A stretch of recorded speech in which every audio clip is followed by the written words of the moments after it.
Assalamualaikum warahmatullahi wabarakatuh. Saya Ramisa Delia, NIM 1914070028 dari PGMIA. Di sini saya memenuhi tugas mata kuliah Meteorologi Penelitian tentang bab 2. Yang pertama yaitu bagian penelitian yang membutuhkan kajian pustaka.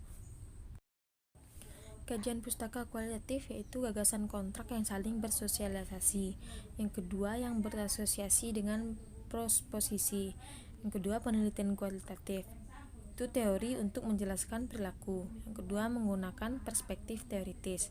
Yang ketiga penelitian campuran itu bisa diterapkan secara induktif dan deduktif. Dan yang keempat itu penelitian normatif, ini cocok digunakan untuk penelitian ilmu sosial. Dua cara mengkaji bahan pustaka. Yang pertama yaitu menulis judul. Yang kedua topik yang menuntun untuk memberikan petunjuk. Yang ketiga membuat sejelas mungkin dan menghindari pernyataan yang berlebih. Yang keempat memilih sumber pustaka. Yang kelima menelusuri sumber pustaka. Yang keenam membaca sumber pustaka. Yang ketujuh membaca interpretasi terhadap sumber pustaka. Dan yang terakhir yaitu penyajian kajian pustaka. Ketiga yaitu cara menyusun kerangka berpikir. Yang pertama yaitu menentukan variabel yang diangkat. Yang kedua referensi banyak membantu dalam mendapatkan ide. Yang ketiga melakukan deskripsi teori-teori yang dapat diambil dari sumber referensi yang sudah dikumpulkan. Yang keempat mengambil materi cukup secara garis besar. Yang kelima kesimpulan ditulis dengan benar. Dan yang keenam membuat skema. Yang keempat, manfaat kajian pustaka yaitu yang pertama, peneliti akan menemukan berbagai masalah penelitian. Yang kedua, akan merasa dituntut dalam mencari jawaban masalah. Dan yang ketiga, melihat karyanya memenuhi syarat metode dalam keilmuan. Yang kelima yaitu menguraikan hipotesis. Yang pertama pengertian hipotesis yaitu merupakan prediksi hasil dari suatu penelitian, pemecah masalah penelitian, dan hasil pikiran dari data empirik yang belum lengkap. Fungsinya untuk menyajikan penjelasan, menentukan fakta yang relevan, pegangan dalam menentukan desain penelitian, dan sebagai kerangka kerja kesimpulan. Jenis-jenisnya yaitu dilihat dari rumusannya, dilihat dari sifat variabel yang diuji, dan keluasan atau lingkup variabel yang diujinya. Syarat hipotesis yaitu menyatukan hubungan antara dua variabel harus bisa diuji dan harus singkat dan jelas. Yang keenam yaitu menjabarkan penelitian relevan secara penulisannya. Pengertiannya yaitu suatu penelitian yang pernah dibuat dan dianggap cukup relevan dan mempunyai keterkaitan dengan topik yang diteliti.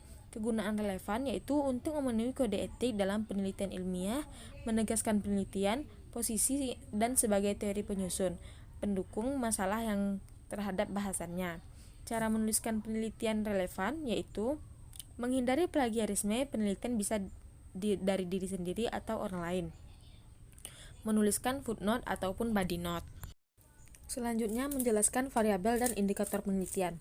Variabel adalah penelitian yang nilainya bisa berubah pada setiap objek yang digunakan untuk menjawab hal-hal yang menjadi permasalahan pada penelitian. Sedangkan kajian variabel digunakan untuk menguatkan definisi atau variabel. Selanjutnya jika definisi sudah jelas dapat diperoleh simpulan variabel yang digunakan. Pembahasan selanjutnya yaitu pengertian dan pentingnya kajian pustaka. Pengertian kajian pustaka adalah tindakan mencermati, mendalami, dan menelaah pengetahuan. Kajian pustaka membuat uraian tentang kajian literatur yang mendasari gagasan untuk menyelesaikan masalah. Pentingnya kajian pustaka yaitu kajian pustaka sebagai upaya tidak ada plagiasi, memperbanyak wawasan peneliti dan pembaca, kepastian penelitian, dan sebagai jaminan penelitian. Selanjutnya yaitu sumber kajian pustaka. Ahli sumber kajian pustaka itu ada 4 yaitu buku, jurnal, skripsi atau disertasi, dan web. Yang selanjutnya yaitu tahapan penyajian kajian teori. Yang pertama yaitu membaca artikel dan buku relevan dengan topik. Yang kedua mencari kata kunci penelitian. Yang ketiga mencari referensi di perpustakaan. Yang keempat mengumpulkan bahan. Dan yang terakhir yaitu membaca literatur.